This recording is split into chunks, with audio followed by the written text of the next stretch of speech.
Hello दोस्तों, आप देख रहे हैं ए टू जेड चैनल। और आज मैं आपके लिए लेकर आया हूँ कार्तिक मास का 7वां अध्याय। तो चलिए दोस्तों देखते हैं। इतनी कथा सुनकर सूत जी से शौनक ऋषि कहने लगे कि हे सूत जी, आप कृपा करके कार्तिक तथा तुलसी का महात्म कहिए। तब सूत जी कहने लगे कि हे ऋषियों, जो तुमने मुझसे पूछा है, यही प्रश्न एक समय नारद जी से राजा पृथु ने किया था, और जो कुछ उत्तर नारद जी ने दिया वही मैं तुमसे कहता हूँ। एक समय राजा पृथु नारद जी से कहने लगे कि नारद जी, भगवान को तुलसी क्यों इतनी अधिक प्रिय है, आप इसका महात्म्य कहिए। तब नारद जी कहने लगे, एक समय राजा बहुत से देवताओं और अप्सराओं सहित महादेव जी के दर्शन को गया। जब कैलाश में पहुंचे तब एक बड़े भारी आकार वाले भयंकर नेत्रों वाले पुरुष को देखकर इंद्र ने पूछा कि तुम कौन हो और शिव कहाँ है। जब कई बार पूछने पर भी उसने कोई उत्तर नहीं दिया तो इंद्र ने क्रोध में आकर अपना वज्र उसके कंठ पर मारा, जिससे उसका कंठ नीला हो गया। परंतु इंद्र का वज्र भी भस्म हो गया। फिर उसकी आंख से ऐसी प्रचंड अग्नि निकली मानो इंद्र सहित सारे संसार को भस्म कर देगी। ऐसी स्थिति देखकर बृहस्पति जी हाथ जोड़कर और इंद्र को दंडाकार झुकाकर शिव की स्तुति करने लगे कि हे देवाधिदेव, त्रिपुरासुर तथा आकासुर का नाश करने वाले, यज्ञ का फल देने वाले त्रिपुरारी, आपको नमस्कार है। ब्राह्मणों की रक्षा करने वाले, आपको नमस्कार है। नारद कहने लगे कि हे राजा पृथु, इस प्रकार प्रस्तुति सुनने पर श्री महादेव जी ने त्रिलोकी को दग्ध कर देने वाले अग्नि को शांत कर दिया और कहने लगे कि हे देवताओं, वर मांगो, मैं आपकी स्तुति सुनकर अति प्रसन्न हुआ हूँ। हमने इंद्र को जीवन दान दिया और हे बृहस्पति जी, आज से तुम्हारा नाम जीव होगा। बृहस्पति जी कहने लगे कि यदि आप प्रसन्न हैं तो इंद्र की रक्षा कीजिए और संसार का दाह कर सकने वाली अग्नि जो आपके नेत्र से उत्पन्न हुई है उसको शांत करिए। तब शिव कहने लगे कि नेत्र से निकली हुई अग्नि वापस कैसे जाए, अतः हम इसको दूर फेंकते हैं। ऐसा कहकर अग्नि को हाथ में लेकर समुद्र में फेंक दिया। वह गंगा के संगम गंगा सागर में जाकर गिरी और बालक होकर रोने लगी। उसके रोने के शब्द से पृथ्वी कांपने लगी तथा सातों लोग बहरे हो गए। ऐसा आश्चर्य देखकर वहां पर आए हुए ब्रह्मा, जो समुद्र की गोद में बालक को देखकर आश्चर्य से पूछने लगे कि यह बालक किसका है। समुद्र ने बड़े आदर से बालक को उठाकर ब्रह्मा जी की गोद में दे दिया और कहने लगे कि यह मेरा पुत्र गंगा से उत्पन्न हुआ है, आप इसके जात कर्म करिए। फिर उस बालक ने ब्रह्मा जी की दाढ़ी पकड़कर जोर से मरोड़ी कि ब्रह्मा जी के नेत्रों से आंसू आ गए। किसी प्रकार दाढ़ी छुड़े तो ब्रह्मा जी ने कहा कि हमारी आंखों से जल निकाला है, अतः इस बालक का नाम जालंधर होगा, परंतु यह शिव के अतिरिक्त और किसी के हाथ से नहीं मरेगा, क्योंकि यह शिव के अंश से ही उत्पन्न हुआ है। यह अभी युवा हो जाएगा। तब ब्रह्मा जी शुक्राचार्य को बुलाकर और उसका राज्याभिषेक करके अंतर्ध्यान हो गए। तब समुद्र ने कालनेमी की कन्या वृंदा के साथ उसका विवाह कर दिया, जो कि पतिव्रताओं में सबसे प्रथम और अति सुंदर थी। परम सुंदरी वृंदा के साथ विवाह कर जालंधर अति प्रसन्नता से दिन बिताने लगा। जब जालंधर घर में आता तो वृंदा अपने हाथ से पंखा झलती। वह अपने पति को नारायण समझकर उसकी सेवा किया करती थी। इतना कहकर नारद जी बोले, हे राजा पृथु, देवताओं से डरकर जो सब दैत्य पाताल में भाग गए वे जालंधर का अभय पाकर फिर पृथ्वी पर आकर घूमने लगे। उसी समय जालंधर ने कटे सिर राहु को देखा तो उसने शुक्राचार्य से इसका कारण पूछा। तब शुक्राचार्य ने समुद्र मंथन तथा देवताओं द्वारा रत्नों का हरण की कथा सुनाई। इस प्रकार इस पिता का मंथन और दैत्यों का अनादर सुनकर जालंधर ने क्रोध में आकर धस्मर नाम वाले दूत को बुलाकर सुधर्मा के पास भेजा।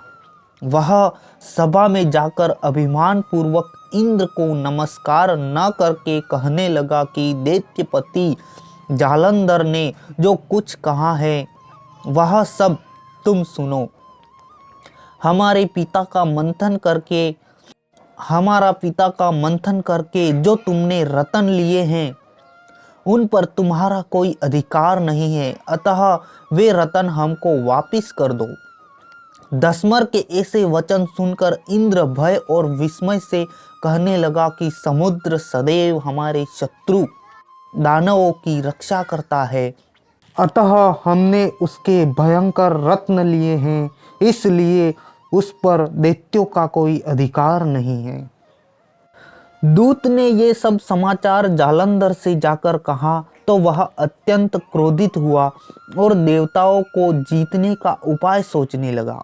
उसने सब दिशाओं तथा पातालों में अपने दूत भेजकर सब दैत्यों को बुलाया और शुंभ तथा निशुंभ को अपना सेनापति बनाकर स्वर्ग के नंदन वन में जाकर इंद्र की अमरावतीपुरी को घेर लिया। तब देवता भी युद्ध के लिए बाहर निकल आए और अनेक प्रकार के शस्त्रों से देवताओं तथा दैत्यों का युद्ध होने लगा। वे सब एक दूसरे को मार मार कर गिरने लगे।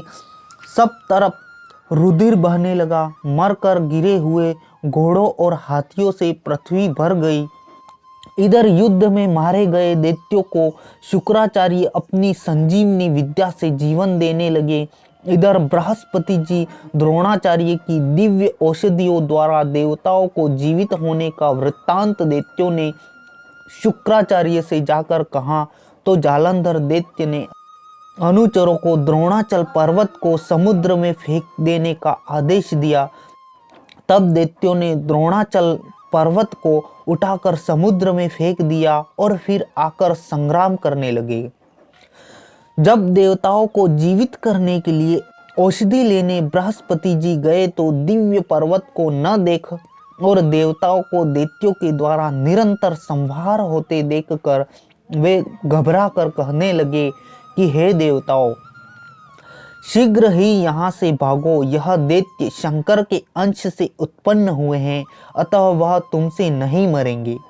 गुरु जी की यह बात सुनकर देवता भय के मारे दिशाओं में भागने लगे और जालंधर दैत्य ने जीत के नगाड़े बजाते हुए देवों की अमरावती नगरी में प्रवेश किया। तब देवता भय के मारे सुमेरु पर्वत की कंदराओं में जाकर छिप गए। सब देवताओं के भाग जाने पर जालंधर इंद्रपुरी अमरावती शुंभ निशुंभ अधिकार में सौंपकर स्वयं देवताओं का पीछा करने के लिए सुमेरु पर्वत की ओर गया।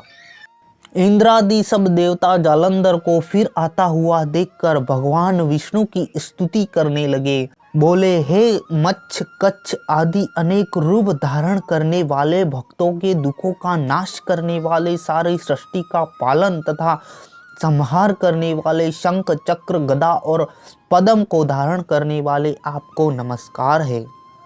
भगवान विष्णु देवताओं की स्तुति सुनकर और उनको दुखी देखकर शीघ्रता से उठ गरुड़ पर सवार होकर जाने लगे। तो लक्ष्मी जी ने पूछा कि भगवान आप कहाँ जा रहे हो?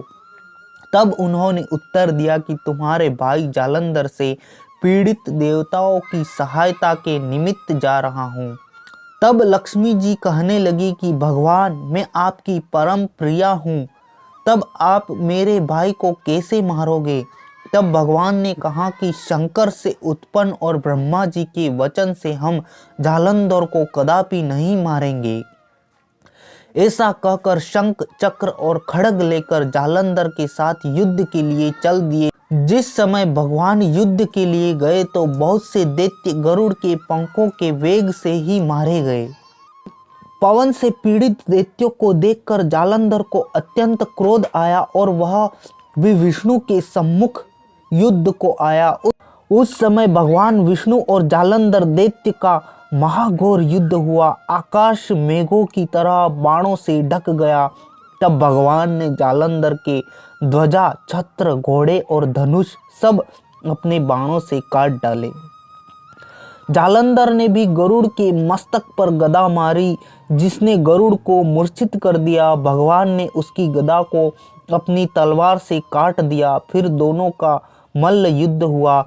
जालंधर ने भगवान की छाती में मुक्का मारा। उस समय भगवान और जालंधर के इस घोर युद्ध को देखकर सारा संसार भयभीत होकर कंपायमान होने लगा।